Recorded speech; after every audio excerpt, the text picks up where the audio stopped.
Hey, Mikey back again with another woodworking video. This one's the first of, maybe a three-part series covering a project where I have to build some quarter-sawn white oak display tables for a client that serves a trade show business with custom fixtures.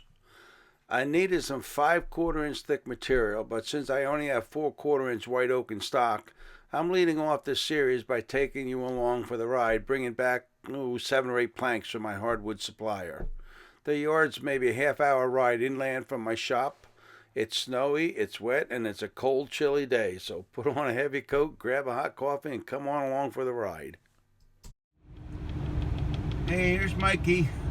I'm heading back with a load of lumber from Rex Lumber out in Englishtown, New Jersey. They're located about a half an hour drive inland from my shop in Manasquan on the Jersey Shore. And I had to run up and pick up about 50 board feet of 5/4 sawn white oak for a job we're working on. It's a crappy day to be going out here. It's a Friday. It's 11 o'clock in the morning and the temperature's 29 degrees and it's snowing out. Not the best kind of a day to be driving around with a load of lumber on the back of your pickup truck, but I do have it wrapped in plastic and I do need to get it back to my shop.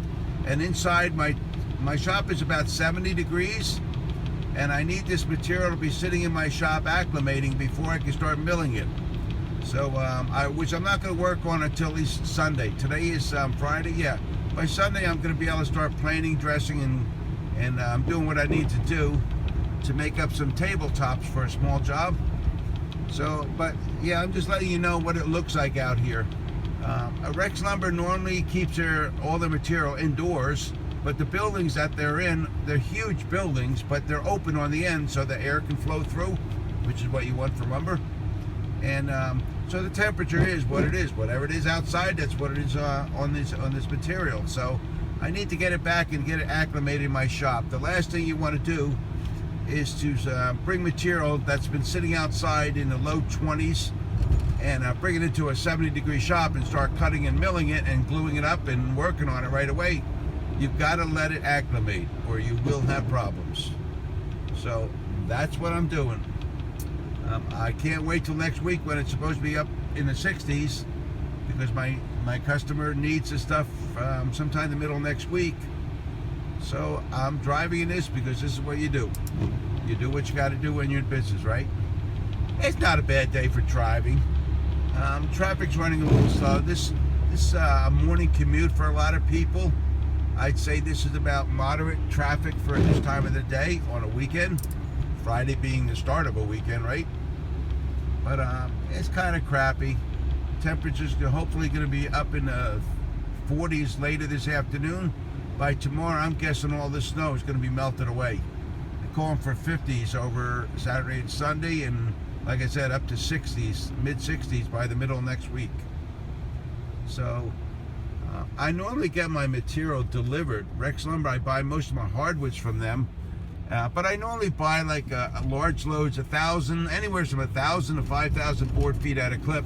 So you know they'll package that up and send it out on a flatbed, and we forklift it off. But for a small job like this, I don't normally use a lot of quarter-sawn white oak, so I really had none in inventory. So I had to run out and pick this up. So because they're not going to send a big flatbed with 5 or 6 boards like I have right now. So I didn't mind taking a drive out. It's nice to get out of the shop once in a while. It's not the best of weather to be driving around, but hey, I could be sitting at my desk saying, geez, I wish it would stop snowing so I could go do something, right? But I'm not a whiner. I don't mind. I love driving. I wouldn't want to do it for a living, but I love my job. I love working in my shop, but it's good to get outside once in a while during the week and go somewhere. Actually, I'm down in central Jersey, about an hour's ride out of New York City, and that's what this afternoon I'm actually heading up to New York City.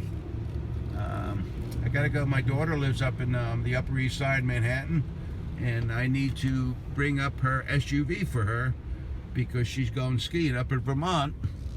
Let me check the traffic here. Okay. Yeah, my daughter goes skiing or snowboarding up in Vermont through the winter months, and She doesn't keep her SUV. She's got a Honda CR-V, and she doesn't keep it in the city. She keeps it down here at home, and even though she lives up there. So what I do, I'm a good dad, you know. I jump in the car and I bring it up to her, and on like a Thursday or Friday, and she'll head up to New England tonight. I think she's got a maybe 5-hour ride to get to the ski slopes where they stay. And then I'll go up either Sunday night or sometime Monday, and I'll bring it back. What I do, I drive it up, I take the train back, and then Sunday or Monday I take the train up and I drive it back. So yeah, I'll be heading up to New York City in this weather later this afternoon. But like I said, this should taper off in another hour or two. So I should have a pretty decent drive up. I'm not in a rush or anything, so but this is what dads do. I could tell my daughter she got to take the train all the way back down here, get the car and take it up and all, but hey, I don't want her doing that. She's got a 5 or 6 hour drive from the city. Why add 2.5, 3 hours to that trip for, you know what I mean? I don't mind doing that. I love my daughter. I'd do anything for her, like any of you will, right? We do what we can do for our kids, and we love doing it, right? Yeah. My daughter's a good kid, so I call her kid. She's 36 years old, but you know, a parent. I'm 65, and my mother, who's still alive at 91 years, she looks at me as a kid. She calls me a kid, and I'm 65 years old. But I'm a guy, and guys are kids at heart, right? Doesn't matter how old we are. My wife tells me all the time I never grew up, so there you go. Okay, I'm going to put this camera down because I'm holding it in my hand, and that's not really quite legal in the state of New Jersey. Okay, so, and I'm getting into an area now that's a little more congested once I make this turn. So I'm going to put the camera away, and I'll talk to you again in a bit. Bye all. And I made it back to my shop. So here you can see how these couple of boards are loaded on my truck. Like I said, there's only, I think there's 7 boards here, around 7 inches wide, 6 or 7 inches wide. They're 10 foot long. All right. So we step back. I didn't need to flag that. I'm less than 36 inches off my tailgate. So, okay, yeah, there's the box fan. I could have taken that out, but I didn't feel like driving that all the way out. That thing only gets, I don't know, maybe 8-10 miles to the gallon at the most.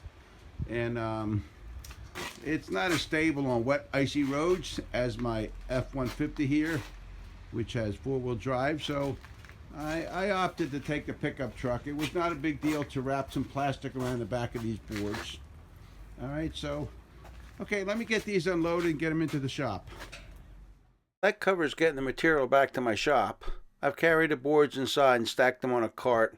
They're going to stay like this for a couple of days now, acclimating to my shop. I've got the heat set at better than 70 degrees, and this cart's underneath a paddle fan, which turns kind of slow, and that's going to help move warm air across the boards, and that'll speed up the process a bit. So, at any rate, if you like it, please rate, comment, and subscribe, and I'll see you with part 2 either tomorrow or the next day. Thanks. Bye all.